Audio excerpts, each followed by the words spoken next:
Assalamualaikum, Ustaz. Waalaikumsalam warahmatullahi wabarakatuh. Gimana kabarnya Bang Dong? Alhamdulillah, baik, Ustaz. Ustaz, Ana mau tanya sedikit, Ya. Ustaz. Bukankah orang yang ikhlas itu, Ustaz, adalah orang yang berbahagia hidupnya? Iya, benar. Lalu, apakah bisa kita katakan sebalik, Ustaz, orang yang riya itu dikatakan dia menderita gitu, Ustaz? Iya benar, orang yang ria adalah orang yang menderita. Adapun orang yang ikhlas adalah orang yang berbahagia.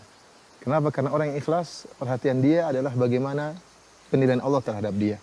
Dan tatkala dia berbuat amal soleh dan dia tahu Allah mengetahui amalannya, sudah cukup bagi dia. Allah mengetahui, dia akan bahagia.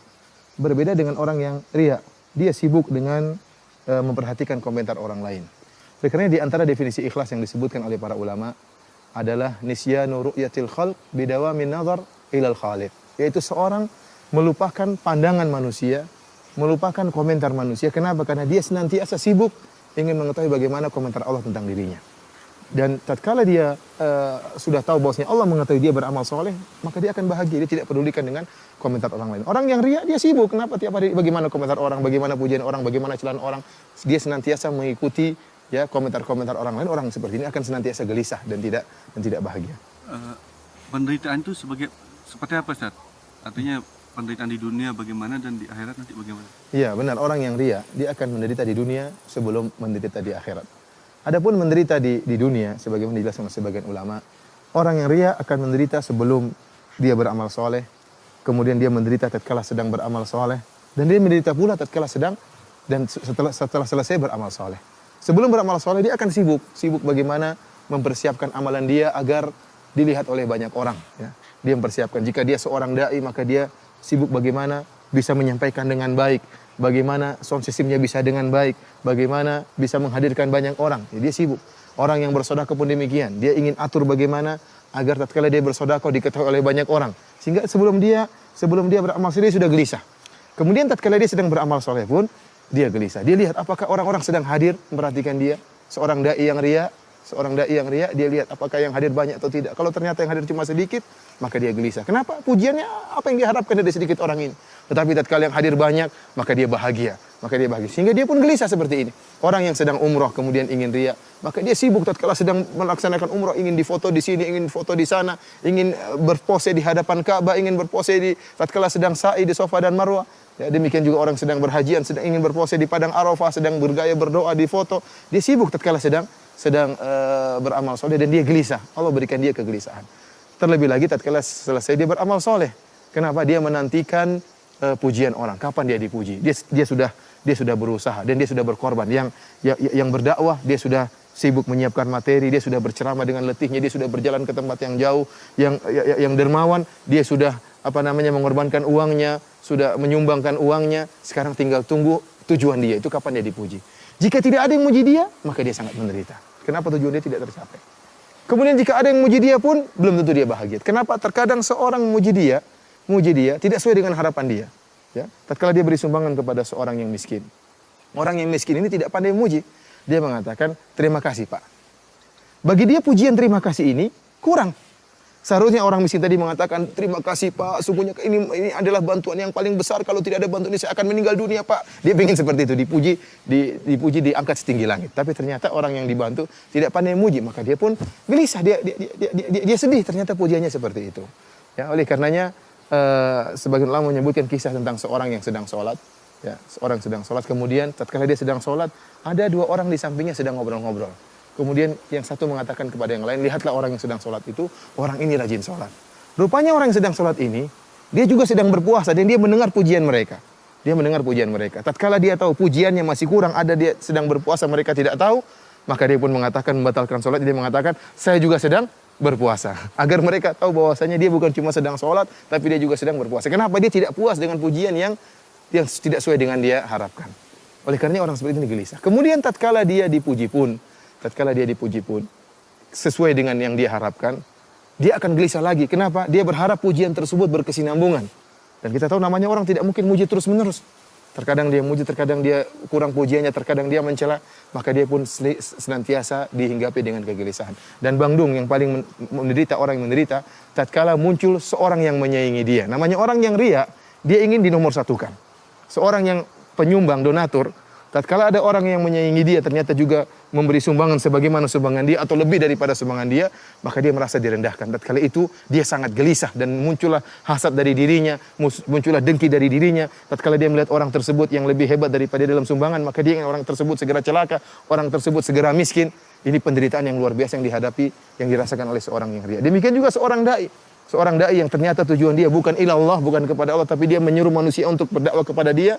Begitu ada seorang dai yang lain yang kemudian ceramahnya bagus, ceramahnya lebih hebat, maka dia akan menderita. Kenapa? Ada saingan. Ada saingan bagi dia. Orang seperti ini sangat menderita. Maka dia berusaha menjatuhkan saingan dia tersebut. Kenapa? Karena dakwah dia bukan karena Allah Subhanahu wa taala. Dan ini penderitaan yang luar biasa bagi seorang yang riya di dunia. Yang di akhirat. Oh iya, yang adapun penderitaan seorang yang riya di akhirat, ya. Maka penderitaan mereka bertubi-tubi orang-orang yang riya. Yang pertama, Bang Dung, orang-orang yang riya, ya, akan dipermalukan oleh Allah Subhanahu wa taala. Ya, Allah Subhanahu wa taala akan permalukan mereka. Dalam satu hadis dalam riwayat Al-Bukhari, kata Nabi sallallahu alaihi wasallam, "Man samma Allahu bih wa man yura'i lahu bih." Barang siapa yang beramal soleh agar disebut-sebut, maka Allah akan sebutkan niat busuknya, Allah akan bongkar di hadapan khalayak. Barang siapa yang beramal soleh supaya riya, supaya dilihat oleh orang lain, Allah akan menampakkan keburukan niatnya tersebut di hadapan khalayak. Bukan di depan satu dua orang, tapi di hadapan khalayak. Bagaimana seorang tidak dipermalukan? Dia permalukan. Dia dahulu nampaknya seorang yang ikhlas, seorang yang dermawan ikhlas, seorang dai nampaknya ikhlas. Ternyata ada niat busuk dalam dirinya. Dia ingin dipuji, ingin diagungkan, ingin dinomorsatukan, dan itu akan dibongkar oleh Allah Subhanahu wa taala di hadapan murid-muridnya, di hadapan teman-temannya. Ini dipermalukan oleh Allah. Oleh karenanya di antara tafsiran hadis ini disebutkan oleh Hafidz Ibnu Hajar rahimahullah dalam Fathul Bari, bahwasanya Allah Subhanahu wa taala mempermalukan dia dengan menampakkan pahala-pahala amalan soleh dia. Jika dia seorang dai, jika dia seorang dermawan, jika dia seorang mujahid, Allah akan nampakkan pahala-pahala dia di hadapan dia. Begitu dia senang dengan pahala-pahala tersebut, tiba-tiba Allah Subhanahu wa taala menjadikan pahala tersebut seperti debu yang berterbangan. Ya, dia memperdaya manusia dengan menampakkan dirinya ikhlas ternyata tidak ikhlas, maka Allah akan perdaya dia di akhirat kelak. Ini yang pertama, dipermalukan di hadapan khalayak. Yang kedua, Allah Subhanahu wa taala mempermalukan dia dari sisi yang lain. Allah menyuruh dia untuk mencari ganjaran dari orang-orang yang dia riya. Kata Nabi sallallahu alaihi wasallam dalam hadis riwayat Imam Ahmad, kata Nabi sallallahu alaihi wasallam, "Akhwafu ma akhafu alaikum asyirkul asghar." Yang paling aku khawatirkan menimpa kalian adalah syirik kecil. Para sahabat bertanya, "Wa ma syirkul asghar?" Apa itu syirik kecil wahai Rasulullah sallallahu alaihi wasallam? Kata Nabi sallallahu alaihi wasallam, "Ar-riya, syirkul asghar adalah riya." Kemudian beliau mengatakan, Rasulullah SAW mengatakan, "Yaqulullahu tabaraka wa ta'ala yaumal qiyamah hina jazan nas." Allah akan berkata, Yaqulullahu tabaraka wa ta'ala lihaula, Allah akan berkata kepada orang-orang yang riya pada hari kiamat tatkala Allah memberi balasan kepada manusia. Kata Allah Subhanahu wa taala, "Idhabu ilal ladzina kuntum turauna fid dunya." Kalian orang-orang yang riya, pergilah kalian mencari balasan kepada orang-orang yang dulu kalian harapan pujiannya. Fanzuru hal tajiduna indahum jazaan. Maka lihatlah apakah kalian akan mendapatkan balasan dari orang-orang tersebut. Dulu kalian beramal soleh karena ingin dipuji oleh kiai. Dulu kalian beramal soleh karena ingin dipuji oleh pejabat. Dulu kalian beramal soleh agar dipuji oleh guru. Apakah mereka akan bisa beri balasan? Sepeser pun tidak ada, sedikit pun tidak ada.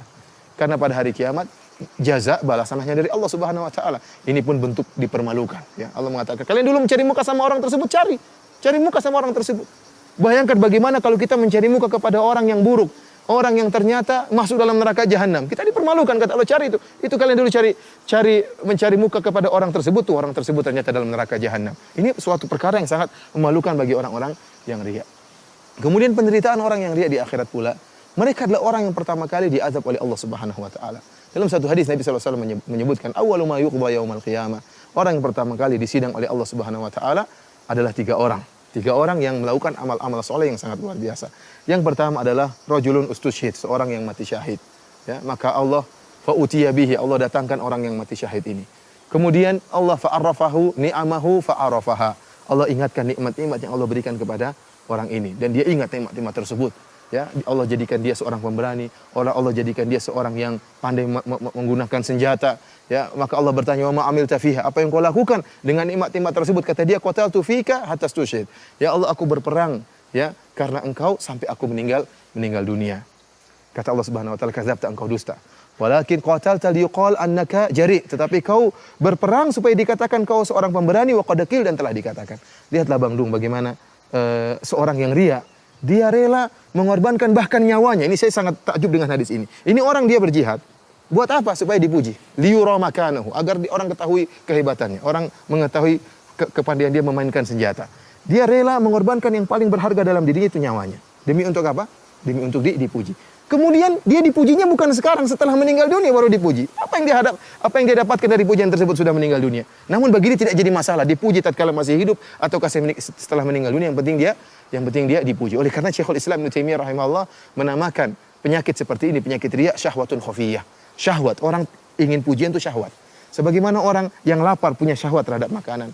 Seorang laki punya syahwat terhadap wanita yang cantik. Orang yang riya juga punya syahwat ingin dipuji. Maka dia mengorbankan segala sesuatu, yang penting dia memuaskan syahwatnya tadi. Yang penting dia dipuji. Seorang mujahid bahkan mengorbankan nyawanya. Ya. Orang yang dermawan mengorbankan hartanya. Yang penting apa? Dipuji. Maka orang yang mujahid tersebut kata Allah, kadzabta, engkau dusta, tetapi engkau berperang supaya dikatakan engkau pemberani, wa qad qil, dan telah dikatakan. Keinginanmu untuk dipanggil sebagai pemberani dikabulkan oleh Allah Subhanahu wa taala di dunia. Ini juga dalil bahwasanya pujian orang, tunduknya orang kepada kita, sanjungan orang kepada kita bukan dalil bahwasanya kita selamat. Bisa jadi kita diazab oleh Allah Subhanahu wa taala. Ini yang pertama. Yang kedua, Bang Dung, adalah kata Nabi sallallahu alaihi wasallam, rajulun ta'allamal ilma wa 'allamahu wa qara'al Qur'an. Seorang yang belajar ilmu. Yang kedua adalah ustaz atau kiai yang dia belajar ilmu. Namun niatnya bukan karena Allah Subhanahu wa taala. Bayangkan seorang untuk menjadi ustaz, luar biasa pengorbanan. Dia harus belajar, harus bangun malam, kemudian harus menghafal Al-Quran, harus menghafal hadis-hadis Nabi SAW, harus menghabiskan waktu banyak untuk membaca buku-buku para ulama, kemudian dia kemas dalam suatu ceramah yang indah. Ternyata niatnya bukan karena Allah Subhanahu Wa Taala supaya ingin dipuji. Ya, dia bukan menyeru kepada Allah, tapi menyeru kepada dirinya. Ya, buktinya kalau ada orang dai yang lebih bagus atau dai yang menjadi saingan dia, maka dia pun benci. Kenapa orang-orang mulai pergi ke dai yang lain? Seharusnya dia bahagia kalau ada dai yang lain. Karena tugas dia berkurang. Seharusnya dia berdakwah 1000 orang, ternyata 500 orang pergi ke dai yang lain. Namun karena dia niatnya bukan karena Allah, tapi karena dakwah kepada dirinya, maka dia akan menderita. Orang seperti ini, ya dia belajar ilmu. Ya, kemudian Allah ingatkan tentang nikmat-nikmat yang Allah berikan kepada dia. Mungkin suaranya yang indah dalam baca Al-Quran. Kemudian kecerdasannya, kekuatan hafalannya. Maka Allah bertanya, wa ma amilta fiha? Apa yang kau lakukan dengan nikmat yang aku berikan kepada engkau?